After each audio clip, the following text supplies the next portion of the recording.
Bon bah voilà, nous voilà en Russie. Il fait pas chaud. Il n'y a plus de cloche. Bon, il fait pas chaud, mais ça va encore. On s'imagine à ce qu'il fasse plus froid. Et là, on vient juste de croiser un bateau, mais voilà, spécial. Je sais pas si vous voyez.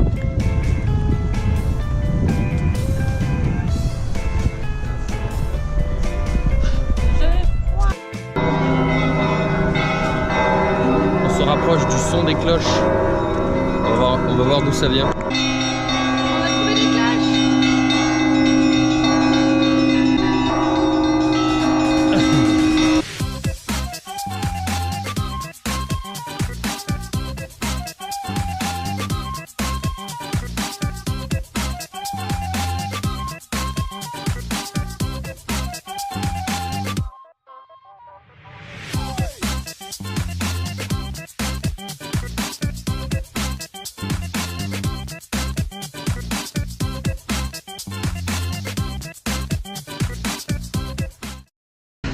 Ouais. Bon, le temps se rafraîchit de plus en plus ici, mais ça ne nous empêche pas de profiter. Froid. Parce qu'on est tombé sur quelque chose comme ça. C'est l'église du Christ Saint Sauveur. Où allons-nous? On va à la maison de Dora. Non, on va à la Prince Rouge.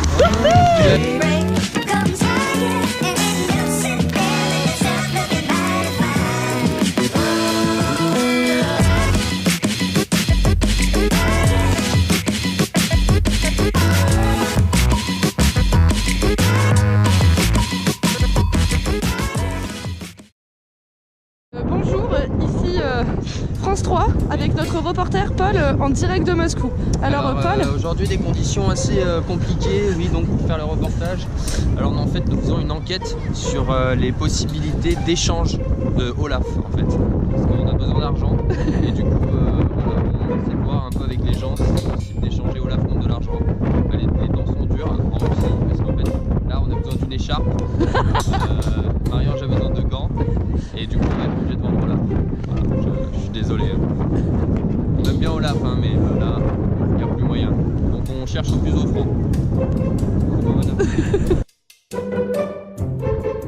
clac, la place rouge, acte 1, scène 2. Bonjour, ici France 3 en direct de Moscou avec notre reporter Paul. Bonjour, alors ici Paul, nous faisons une enquête en fait pour constater d'une très croissante de vente de barrières en fait. Les prix ont augmenté totalement et du coup il y a beaucoup de commerces qui se sont ouverts sur l'ouverture de petites shops de barrières.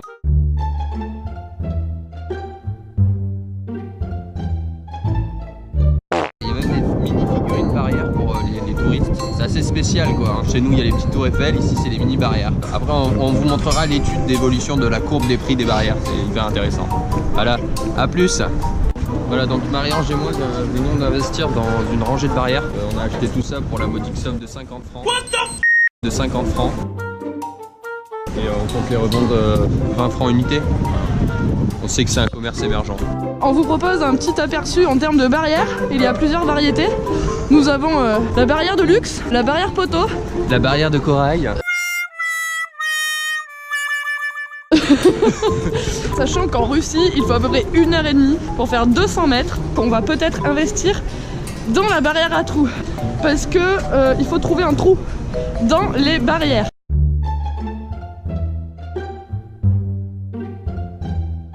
Partenaire? La barrière barrière à trous, ça n'existe pas. Une barrière est constituée de trous naturellement en fait. C'est un enchaînement de barreaux. Nous avons bien des barrières à trous. Voilà. Ici barrière, trou, barrière. C'est donc bien une barrière à trous. Merci Paul. Scène 4.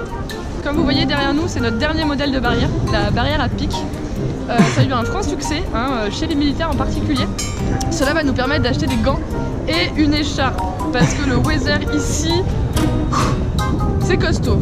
Donc voilà, nous avons fait nos petites affaires sur la plage rouge de Moscou et maintenant direction l'Arcadia pour acheter des fringues. Wouhou!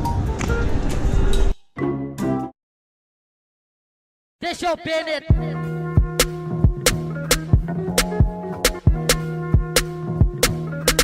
Deixa eu penetrar.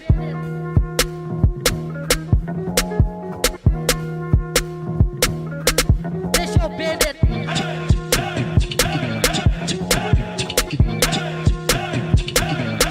Deixa eu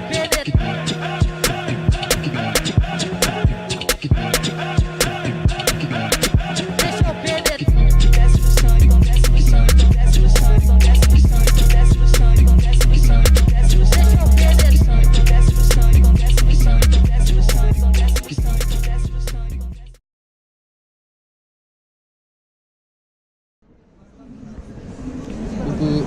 Avec Marie-Ange, on était allé voir un concert. On vous montrer un peu la salle.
De musique classique, c'était super bien. Enfin, c'était de la musique classique qui reprenait du tango argentin, si j'ai bien tout compris. On est dans un endroit qui est un petit peu luxe.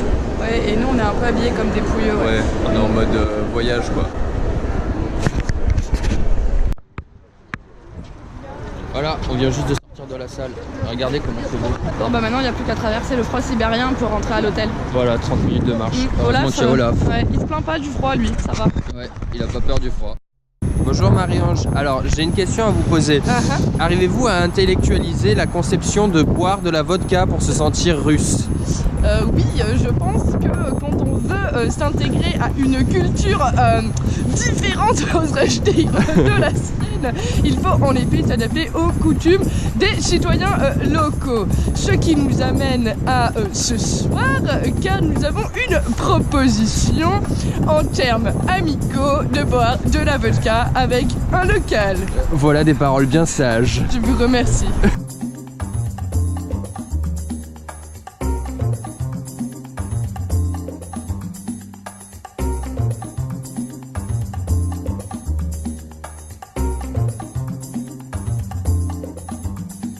Conformément à nos habitudes, on s'est trouvé un petit spot calé pour manger nos petits sandwichs avec Polo. On a même trouvé du café pas loin. Alors, moi j'ai acheté un truc. Toute sincérité, on dirait du jus de fruits chaud. Mais c'est pas grave, c'est pas dégueu, c'est chaud. Et puis en plus, regardez ça. Ceci s'appelle du ciel bleu. Le seul qu'on a vu de toute la semaine à Moscou. Alors là, franchement, on est content. On est trop bien. Allez, bon appétit. Nous sommes éblouis par le soleil, chose très rare à Moscou. Nous voyons des rayons de soleil pénétrer en nous. Une joie, je vais pas dire le mot, mais nous envahit. Voilà. Action. Attends. Action. J'humain. Action. Oui, bon, bah, c'est les aléas du direct, hein, messieurs, dames. Nous sommes actuellement dans la cour plus ou moins réservée au truc du roi, du tsar. Bien parfait. Non, t'es parfaite, t'es parfaite. Alors, on a les cloches du tsar. Montre-nous les cloches, Marie. Là. Enfin, il y en a une là, mais sinon il y en a d'autres là. Follow me. Ok, I follow you. Église du tsar. Encore une église du tsar, au cas où il se lasse de la première, je pense. Ok. Et peut-être appart du tsar, mais ça, c'est moins sûr. Et il y avait que le tsar qui habitait ici? Ouais, sa famille, ses militaires, ses potes, quoi. Ok, je vois. En quête grosse stuff, tu sais. Un dernier mot pour la fin? Hey! C'est pas un mot.